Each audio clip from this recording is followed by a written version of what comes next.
Hi everyone, happy International Women's Day. So I'm so excited and a little bit nervous as well to share my very first podcast episode with you. So this has been on my to-do list for such a long time. I keep telling myself that I need more time, I need better equipment, I need better lighting, but in realistic times, if I waited for that, this just would never happen. So I thought, it's International Women's Day. It's also a very special day because it's also my mum's birthday. She's no longer with us, but she was an incredibly strong woman back in her day. I know she'll be extremely proud of me. She had her struggles towards the end of her life, like a lot of us do have. And if she was here, she would be my very first guest, but she's not here. I know she's watching. So today, I'm really thrilled to be talking to the lovely Sally Tarbox. Tarbox. I thought I said it wrong then, Sally. Please forgive me when you pop on. Someone who's agreed to keep it real, keep it raw, being authentic. If there's any triggers within this, you'll be able to see them in the post that's either above or below, depending on what platform you're watching on. I just want to ask one small favor. If you're not watching on YouTube now, or if you are watching on YouTube, but pop over to YouTube and please subscribe, because that's going to help this Joe's Chats get out to more ladies, men can watch it as well. It's not ladies only. I'm only going to be talking to ladies though. So I thank you for your support, and without further ado, let's invite in the lovely Sally. Hello, Sally. Oh, it's so good to see you. Lovely to see you. I want to say thank you because it's my very first podcast and I don't know how it's going to go. Nothing's been scripted. Nothing's been practiced. We don't know what we're going to talk about. We're just keeping it real, keeping it authentic. And that's the way I want to go with these. Yeah, well, thank you so much for having me. It was an absolute honour. When you sent me a message, I was like, oh, thank you. And especially on International Women's Day as well, right? Yeah. I just think that's so super special that you're launching this on International Women's Day, because it really does show what women can do, right? Nothing is out of our reach now. So no. I am truly honoured to be sitting down with you today. So thank you so much, my darling. Oh, it's lovely having you. How long have we known each other now? So we've known each other, what, a year and a half? It's about a year and a half. We met in Florida, didn't we? We did, yeah. We met in Florida when we were both filming Fox TV. And I remember kind of like coming together with you, and we sort of like, after we'd done our interviews and stuff like that, we then like popped off. I don't even know how it really came about. I don't know whether we ended up in a cab together on the way home. I can't even remember, to be honest. And it was like, I remember you being like, does anybody want to come for a wine? And I was like, yes, I do. I do. And it ended up just being if I remember right, I think we were meeting some of the ladies and they'd gone on ahead. And we said, well, shall we pop in here for one and then go and meet them afterwards? And then we ended up like for hours. But I remember that moment, and I can remember sitting there with you, and it's actually something that is still really close to my heart, because at the particular time I was coming to the back end of a really rough period of my life. And it's so interesting, because I think you see this a lot, is like, on the face of it, obviously what I was doing this interview with Fox TV, it was quite incredible, my business was growing, like that part of my life was doing incredibly well. And yet on the flip side, actually privately and personally behind closed doors, I was having I was in the depths of hell, really, to be honest with you. And I can remember kind of coming together with you and just feeling like, it's one of those, isn't it? You know, you sit down, you have a glass of wine. Obviously it does make you a bit more relaxed, it makes you a bit more honest, but I remember sitting in your company and just being like, this lady is so kind and so wise. And really, realistically, you didn't know me from Tom, so I could have blurted a load of stuff out to you and you would have been like, yeah, whatever. But I just remember feeling very safe in the space that we kind of had there. And that is something that I will carry for a really long time, because it wasn't anything that was forced. It just came naturally. It was just you and me in a wine bar in Florida, just having a bottle of wine and just chatting. And again, then that, even in that moment, it was like there was nothing was off limits, you know, because you kind of accepted me and showed up. I showed up as myself, and vice versa. And that's where I hold our friendship so dear, because I'm like, it doesn't matter whether it's great, it's bad, it's ugly, like I can still feel like I can do that with you. So that's yeah. I think I felt that night you got a lot off your chest. I did. You had stuff going on in the background. Oh my gosh. We were doing this interview where everything was a bit glamorous, and we were all talking about how well we were doing in our businesses, and you had this turmoil going on. Yeah, I felt like when you got it out, it was just like a relief to share. Yeah. And be authentic rather than you were being a bit like, oh, everything's brilliant, where actually no, it's not. And I felt that. So and I think it almost like turned into what I can kind of now think of as almost like therapy, because I kind of to a certain extent was talking to a stranger when obviously we sat down that day.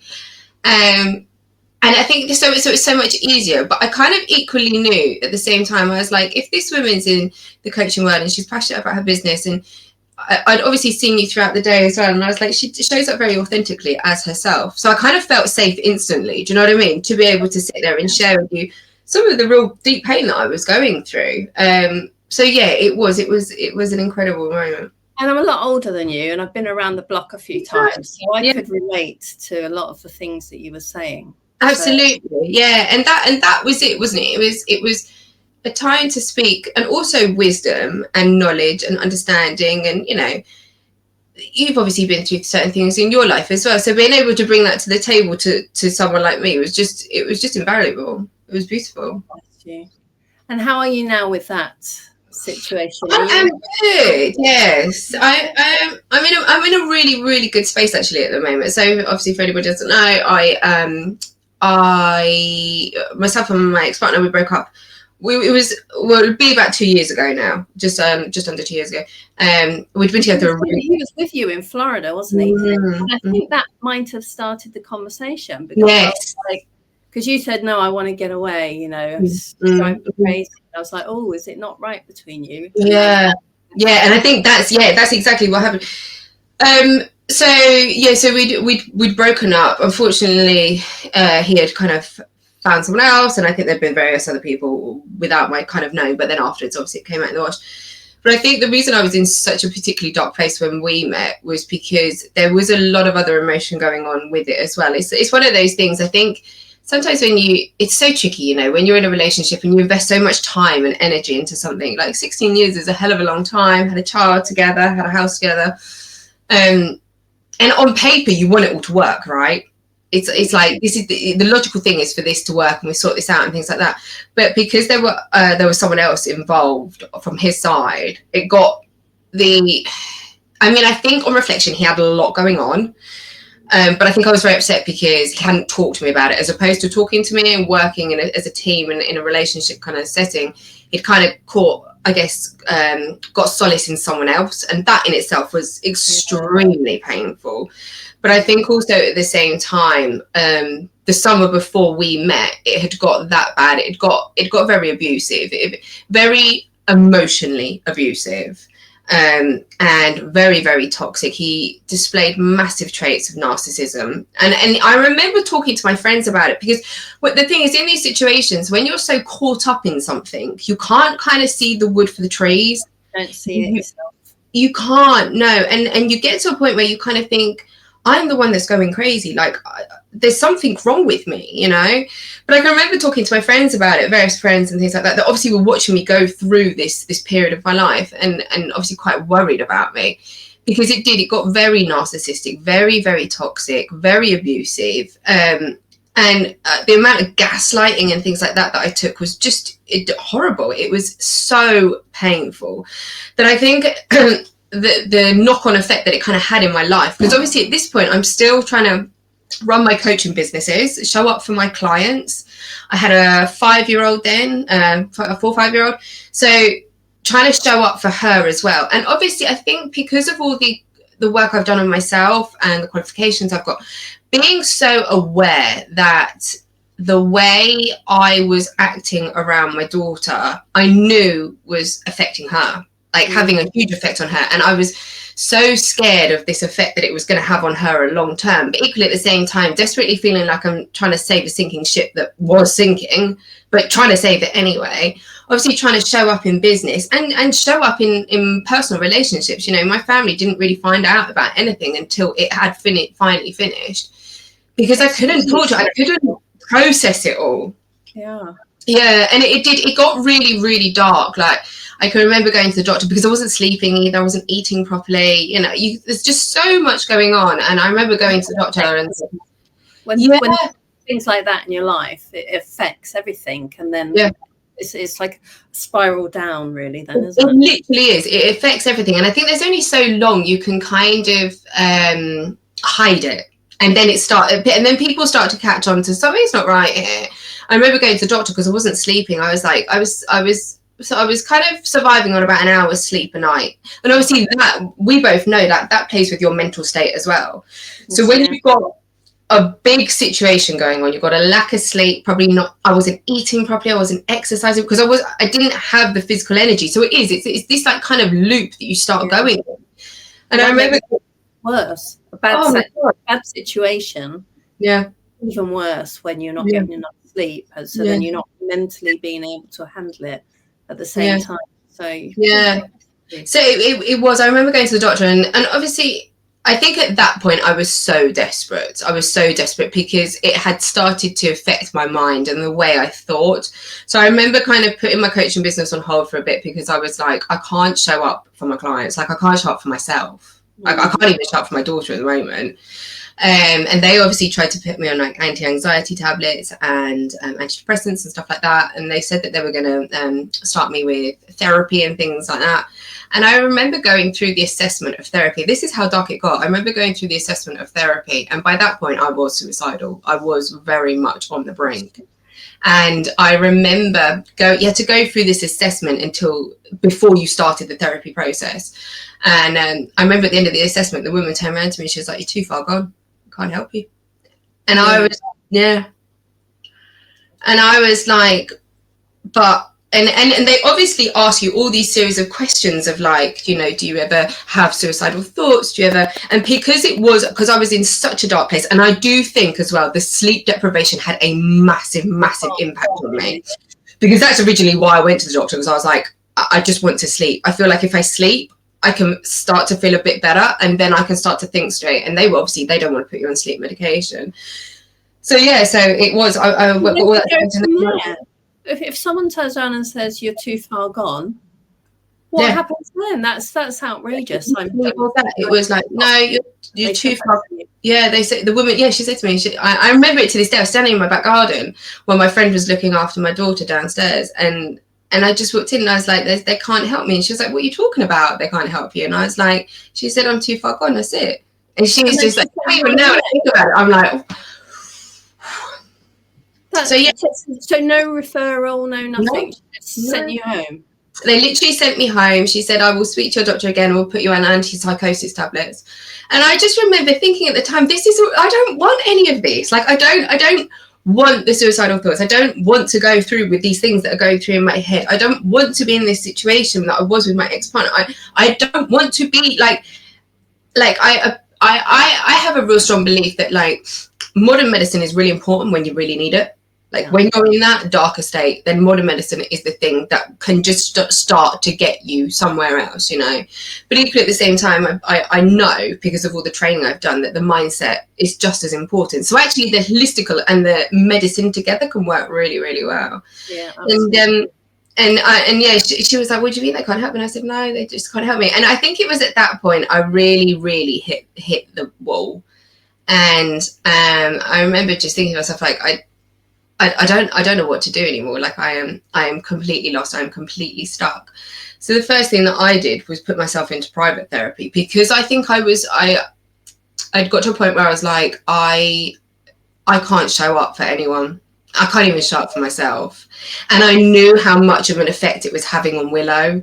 And that was the thing that really, really hurt me more than anything else. And it was of my doing, because I couldn't process my own emotions.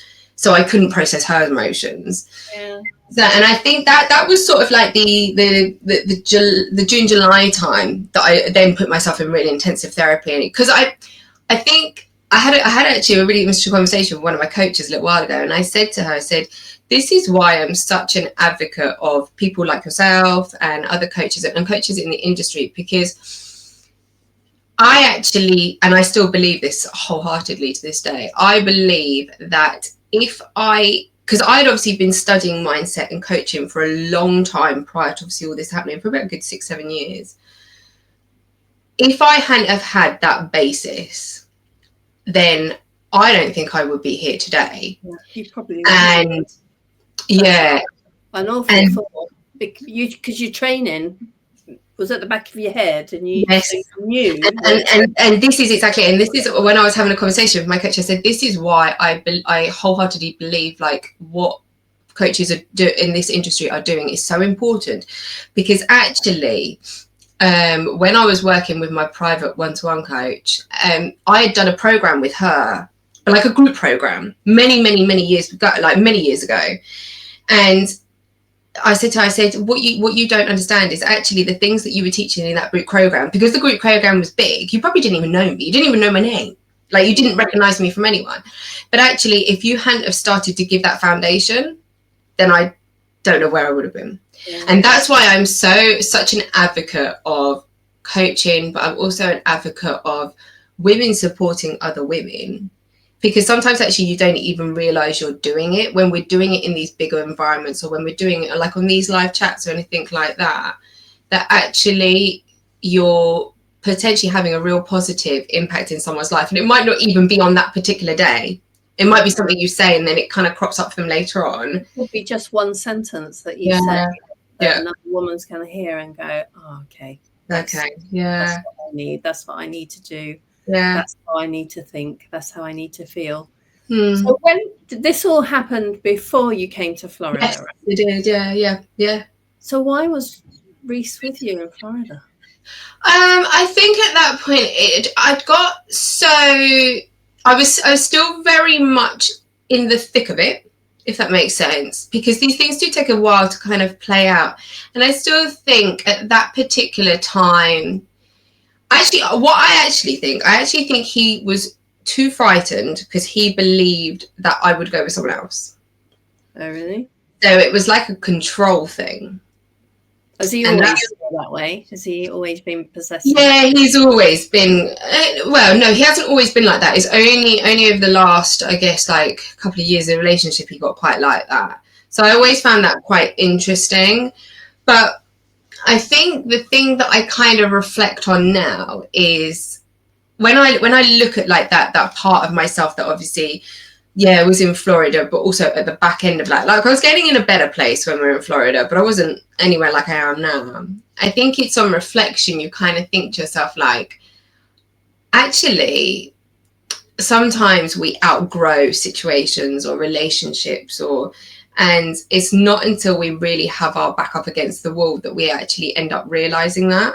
Because I think I'd probably felt like that maybe for a little while. And actually what it made me do is almost become more passionate about investing time into myself, so then I could grow my businesses and come back a much more, I say stronger, but more someone that now can really connect with people on another level if you've ever been through something like that. And relate to more. So actually it made me readdress like some major areas of my life, but actually I think it was probably the push that I needed to be able to do that. Because I remember having a conversation with him. This was when we were together, and I was obviously starting my businesses and stuff like that. And he made a really like crazy comment one day and was like, oh, you know, I hate that you empower people. I hate that. I hate that you do that. Did that make him feel small? Yeah. And I remember sitting there being like, why? Like, why would you hate that I want to help people, that I want to make people feel better, that I want to make people believe in themselves, I want people to be able to go for the things that, like, why would you hate that? And he's like, I don't know, but I just hate it. And even then I remember thinking, wow. Big red flag, that one. Right. Is that where we've got to now? Like, that's crazy. That's wild. Yeah, it's only when we look back, isn't it? I mean, I've been in a toxic relationship myself. Well, before my husband. My husband's lovely, by the way. My ex-husband, and then relationships before that. It's not until you look back and you're like, oh my God, that red flag was so big. How did I not see it? Yeah. You know, it's like smacks you. Yeah, like how much more did it need to punch me in the face? Yeah, but you're in the thick of it, and you're like, you just don't see it, do you? Or you do see it, and you think, oh, you know, that I'll put that to the back of my head because I know he didn't mean it, and I yes, right. You know, and we tell ourselves all these things, don't we? Yeah. The fact that he didn't like you empowering other people just says it all, really. And so I think that now is he? I suppose because he's your daughter's, he's Willow's dad. I guess he's a little bit in your life still. Yeah, he is a little bit like he sees her kind of off and on, to be honest with you. So do you know what it is? I think Willow and I are super close. We always have been super close. I think because I have always kind of been the I guess main parent to provide for her. So we have a super close relationship. So they do see each other. I don't know whether they get on particularly well. I know she's 6, and there are days at the moment where she's very emotional. She's, you know, she's a growing, learning 6-year-old and understanding how her feelings and emotions work and all those kinds of things. But if anything, I just feel like it's me and her against the world, to be honest with you. Like, I've always been the entrepreneur, the business ideas, but this girl comes to me with some of them. Wow. You're modelling all that for her. Exactly right. Because we worry about they're going to pick up the bad things, but they're also picking up all the good things. Yeah, exactly that. So, and we've just come back from Southeast Asia, and we had an amazing time doing that. It was just amazing. It was just incredible. I think it's one of those things. I have this real understanding in my life that I don't ever want Willow to think that the world is this box that we live in North London. Like, I don't. Yeah. So, you know, whenever we have wild conversations, normally late night before she goes to bed, wild conversations like, you know, like, what do you want to do, or where do you want to travel? And I always say to her, like, you can do anything. You can do absolutely anything. Don't get me wrong, you're going to have to work hard, but you can do anything. So yes, we come back from Southeast Asia, and then we are off to Brazil in August. So I'm really looking forward to doing that as well. And again, I just want to show her the world, you know, show her how incredible this world is. Memories she's going to have growing up, going into her teens and going into a young adulthood, and all those memories she's got as a child traveling with her mum are just going to be priceless. Yeah. Speaking of childhood, what was your childhood like? My childhood was, on paper, it was brilliant, and I'm still very close to my parents, and I'm very close to my siblings. On paper, it was fantastic. I think I found it incredibly lonely. Like, my parents are wonderful people. They really are, and they've done an awful lot for me in my life. But they were very much, they were old school, because their parents, so my grandparents, if that makes sense, were of the era of the end of the Second World War.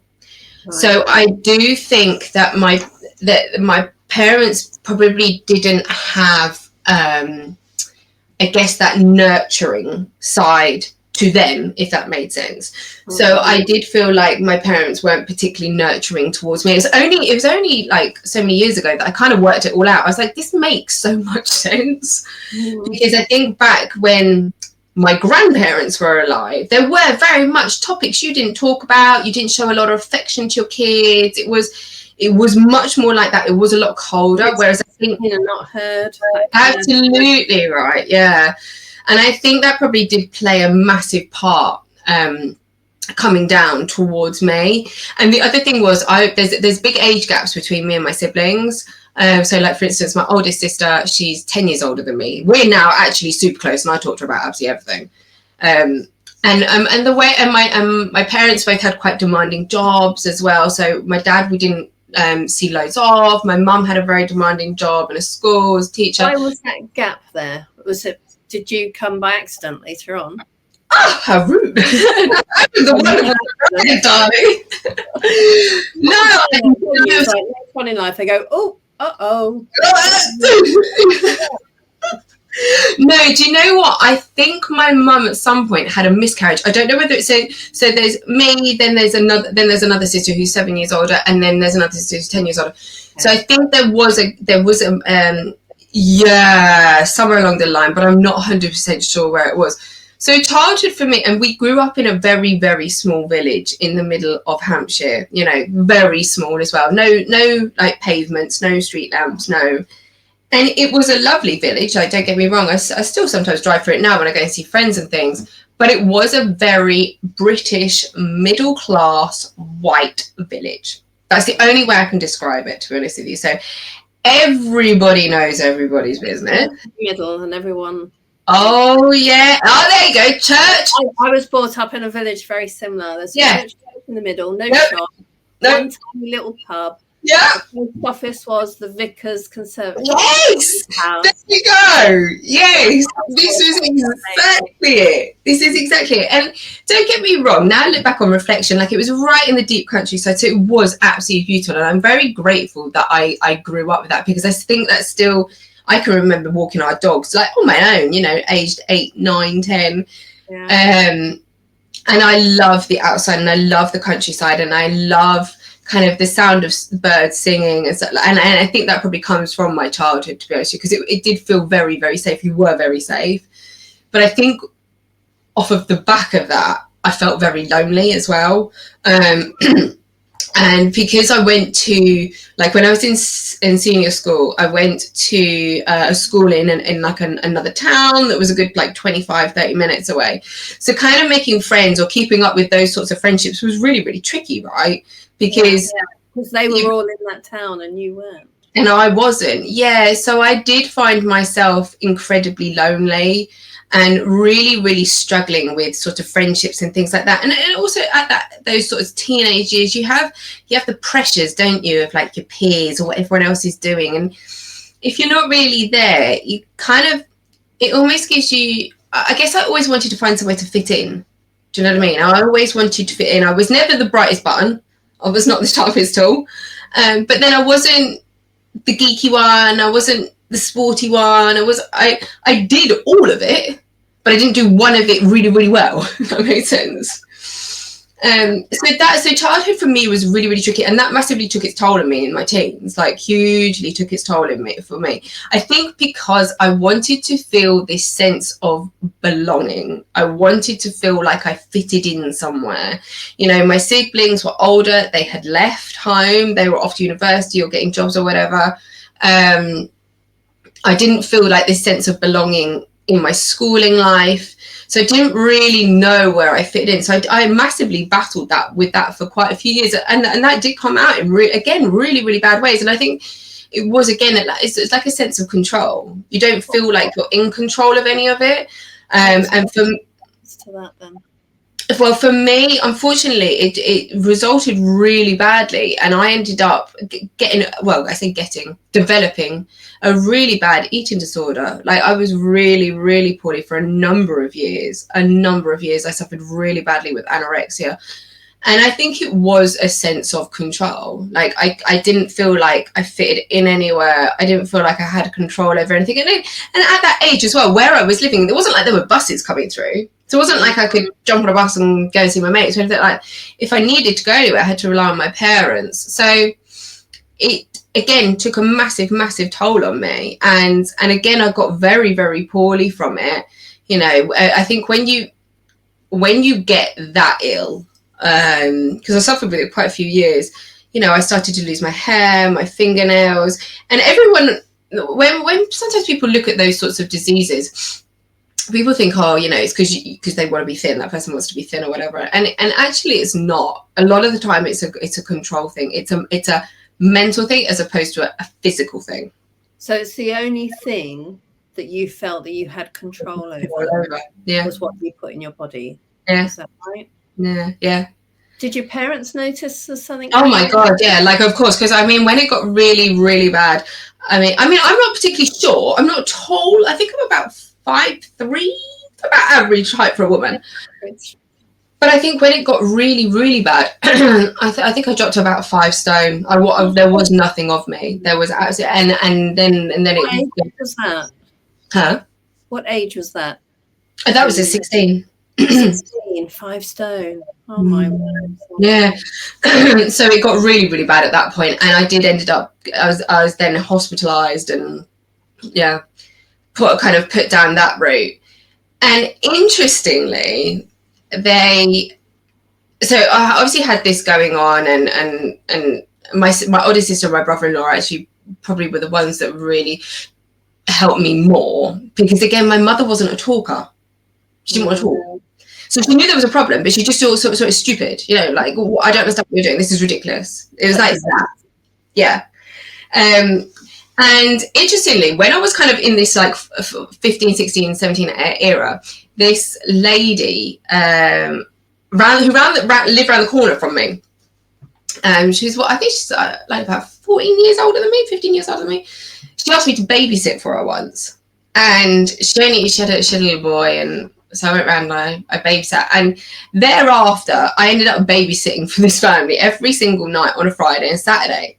But the one thing that they gave me, which I will always be forever grateful for, was a sense of belonging. Because to them, she was very nurturing. The mum and she's still a really good friend of mine, is very, very nurturing. But nothing was ever off limits. So she kind of was raw and upfront and brutal and blunt. Which you weren't used to. Which I wasn't used to. But equally at the same time, I could ask her anything and she'd give me an answer. Yeah. So it's almost like they started to create this like family environment for me, where I felt like I had a sense of belonging. And once that sort of kind of settled in, everything else around it started to sort of heal. Like I started to heal internally. And again, at that point, even she used to give me books to read on like how to think and, you know, what's good for your body, what's good for your health, you know.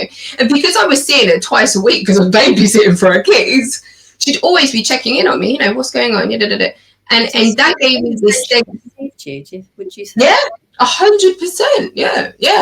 And we're still brilliant friends to this day. Like we're still it's such good friends. And now I've watched. So she went on, had more kids, and I looked after them as well. So I watched her kids grow up, and I mean, her youngest is now 23. Wow. So it was a long time ago. And I remember we all need a mentor, don't we? We all need that someone. I think that was it, right? Things and talk to you and let you and say, you know, what's going on with you, and and if you're not getting that at home from your parents, parents can, you know, we can't. Parents do what they know best, don't they? But let's face it, they don't always know best. It's not the easiest job in the world, it's not the easiest job in the world. And I think this is why I talk to Willow so much. You know, I don't know whether you do that. Like, you know, some of the you brought up, you don't want to replicate. The kind of conversations we have in this house is like, oh my God, don't let anyone hear us talking. They'll be like, really? What are you talking about? There's nothing, right? Off limits, yeah. And sometimes my boys open up a bit too much. I was like, oh, I don't need to hear that. But that's great, you know, because I know that if there's anything bothering them, they'll come to you. Them, I know they're going to come and talk to me about it, you know. So that's great that you're. Yeah, and I think. I think obviously then fast forwarding to when I was obviously in this really bad end of this relationship and stuff like that, that's why I was so yes, I felt like I was in a dark room and I had nowhere to go apart from jump out the window, but that was why I was so the only person that can save myself right now is me. Yeah. And that's why I put myself into therapy. That's why I then, although I'd had all my studying and all my qualifications, I threw myself back into my work because I was like, the person that is going to save you right now, Sally, is yourself. And by doing that, didn't you? I ended up coaching myself. Yeah. I ended up going back and coaching myself back through the process. And because I was so aware of what it would do to Willow, so aware. And that's what essentially saved me, to be honest. So there's definitely been some ups and downs, but then I think everybody has a story, do you know what I mean? And everybody is struggling with something.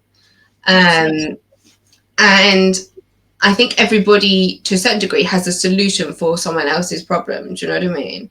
Or a way of helping or a way of educating. And that's why I love what you're doing here. I do a podcast a little bit similar. And I love that because I want other people to see that. Because on the outside, right, it's like with that Fox interview, from the outside, you can look at things and be like, wow, like she's got her life together, like she's doing so well, like this is amazing. Social media as well, isn't it? You see all the good bits on social media. You don't see the raw bits and all No, you don't see the raw bits going on. Exactly. And that's why I love these kinds of conversations in these chats, because I'm like, this is real. Yeah, this is the real stuff. This is the hard stuff. But equally at the same time, this makes us relatable, because everybody there'll be something in every single person's life that they're like, either they're battling something, or they're struggling with something, or there is an element, and it's like, yeah, you know what? This is real. Well, all the best coaches, you know, are the coaches that have been through shit themselves. Yeah, they are. That's when you can empathize, like we said before. Yeah. Been through what you've been through. So if anyone comes through your door and wants coaching from you, you know how to do it because you've been there. You've learned, you've taught yourself, you've coached yourself, you've come out the other side. You know, and when we come out the other side, you know, things still do come back to haunt us. You know, I'm in a really loving relationship now with Lee, bless him, my husband. He's lovely. He is lovely. But crap that's gone on before with other partners rears its ugly head occasionally. And, you know, sometimes I find myself reacting to things thinking, oh, no, that's how I react with a narcissist or a dickhead. I don't react like that now. You know, so checking in with yourself all the time and using the skills that we've learned to change our mindset, reframe things. You know, it's a constant thing. You have to do it daily. You don't just learn to do it and then all of a sudden you're a positive thinker. It's like a process. Exactly like that. I say that to a lot of my clients. You know, I'm like, you know what? I could walk into the gym tomorrow and be like, I want a six pack, and then walk straight back out again and do jack shit. Like, I'm not going to get the six pack, am I? And it's the same principle with our mind, because we need to keep learning, we need to keep growing, we need to keep pouring the energy into ourselves, and our mindset will change. And when that starts to happen, then our outer reality will start to change as well. But it's a constant growth. I don't ever believe you kind of get to this end point and you're like, that's it, I'm fixed, I'm brilliant, I'm great. Because I genuinely don't, because I do believe every kind of like new level you get to, there'll be a new devil. There'll be something else that comes up, something else. Things are cropping up in your life. Life happens, right? To ride that. Like at the moment, my youngest, Joel, bless him, he's got his GCSEs next month and he's going through his last set of mocks now. Yeah. And he left this morning going, oh, I think I've done crap this week and I'm like, good luck in your exam. Oh, I'm going to be shit. I'm like, and I try to get him to reframe it. I'm like, if you tell yourself you're going to be crap, you're not going to do well, that's what's going to happen. So you've got to say, I'm going to do my best. I've been studying. I'm going to do as well as I can. And whatever mark I get, you know. You know, and I try and teach him.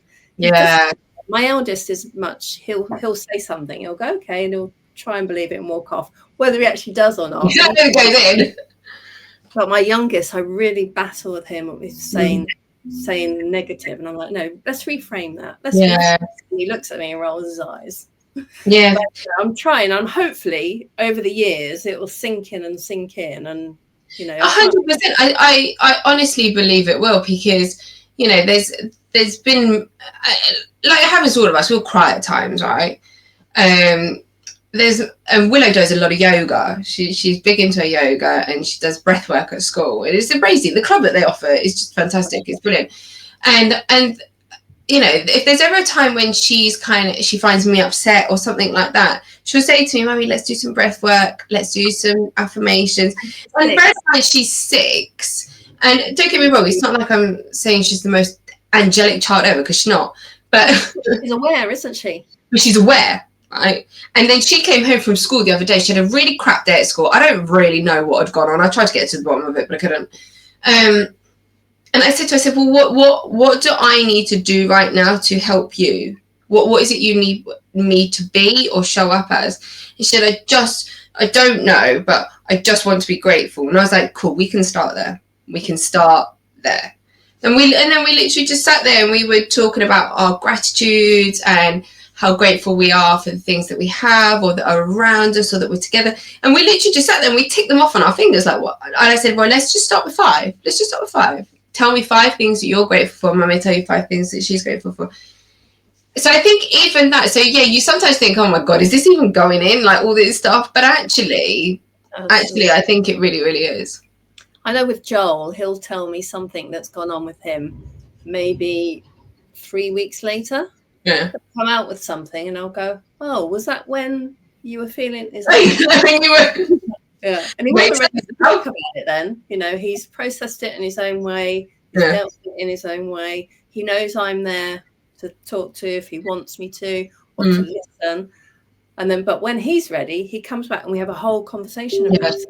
And he tells me how he dealt with it. And then I say, well, you know, maybe next time it happens, maybe you can do this, this, and this. But at the time when it's happening, he doesn't want to talk about it. And I've learned, I like, tell me. But I've learned to, okay, tell me when you're ready. You know, I'm fair enough, they do. Yeah, eventually. But it's hard bloody work being a parent, isn't it? I mean, I'm still learning. I'm 21 and nearly 16, and I'm still learning every day. You know, how to navigate it, because there's different things happen at different ages, don't they? We think you've. Oh my god! Right. Oh jeez, I remember having Willow and someone saying to me, "Oh, you know, the first year is the hardest year. After that, it gets way easier." And I was like, oh, okay. You know when you're in that baby state, I'm like, oh my god. And I remember getting to the year 2, year 3 and being like, I want to punch that person full on in the face because that is a load of shit. It doesn't get easier. Let me make that caveat right now. Does not get easy. It's just a different struggle that you're dealing with. And I even had this exact conversation with Willow this morning. And I can't remember what she was talking about. And she asked me 100 questions about this and that. And I said to Willow, I'm still in training. And she was like, what do you mean? And I was like, I'm in training to be a mum. She was like, but you are my mum. And I was like, yes, I know. But what I mean is I'm still learning every single day. And some days I'll do really well and other days I won't. But I said, but the biggest thing that we can try and do is just work together and keep talking to each other and communicating with each other. I was like, can you do that? She was like, yeah, but you didn't make my breakfast very nicely. So I was like, okay, that's fine. You got puberty next, haven't you? Puberty, perimenopause, menopause. Puberty. That's a whole nother topic. Oh my God. Do you know what? Talking of perimenopause, because I'm 39 now. To think then. And I woke up, the last few nights I've woken up really, really hot. I remember I mentioned this to you a little while ago. I'm sure I voice noted you about this. It was like the depths of winter. I think it was like a year ago or something. Just so hot all the time. I was 38. So when my hot sweat started, I was 38. I was between children. So that's right. Yeah.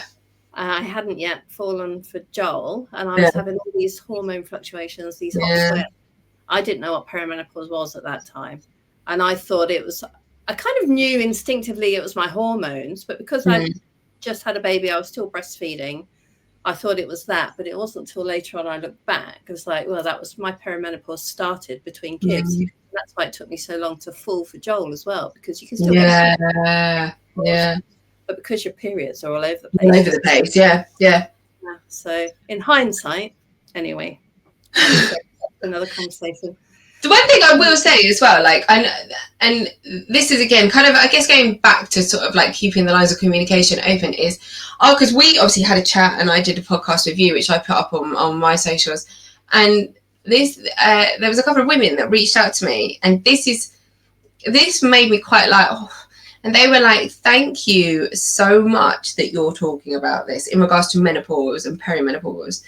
And I think they were from, I don't know, the Middle East or somewhere like that. I assume where they were from.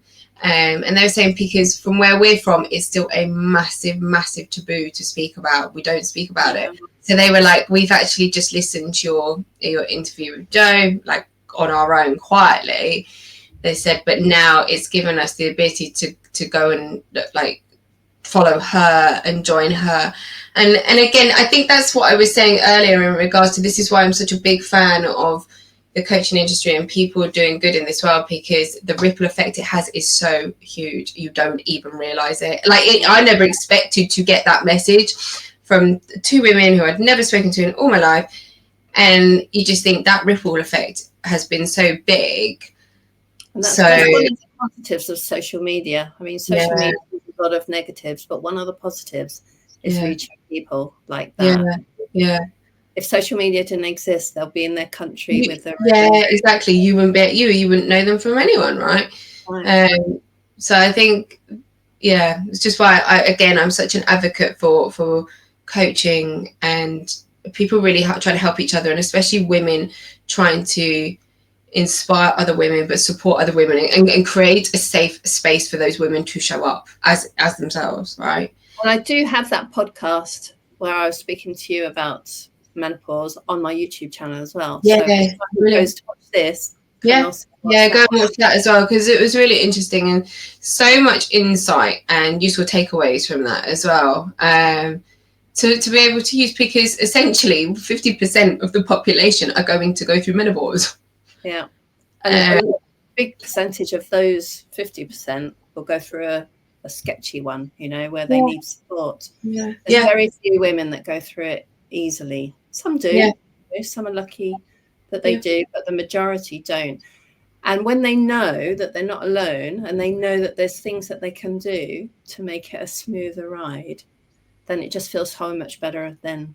Anyway, it's collective energy then, isn't it? It's that collectiveness of kind of feeling supported by other people who just get it, who just understand it.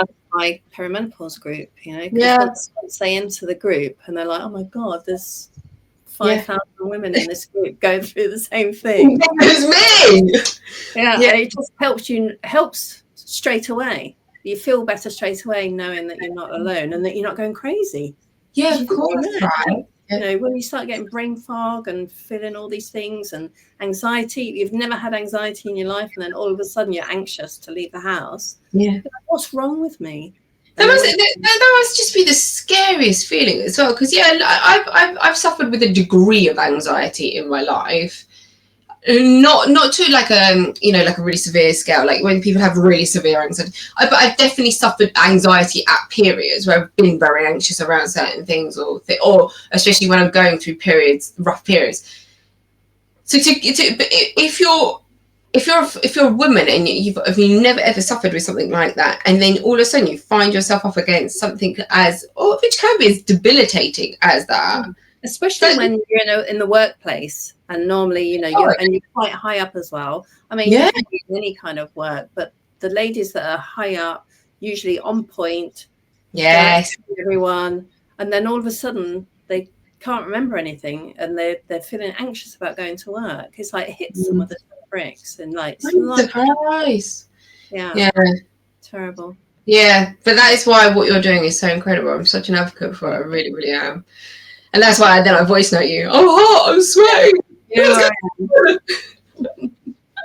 Well, Sally, I thank you so much for giving me 48 minutes of your time today. I really appreciate it. Thank you so much for having me. I love, like I said to you, I love doing stuff like this because there is such a big ripple effect when you do things like this. And if you can just inspire someone and just show them that,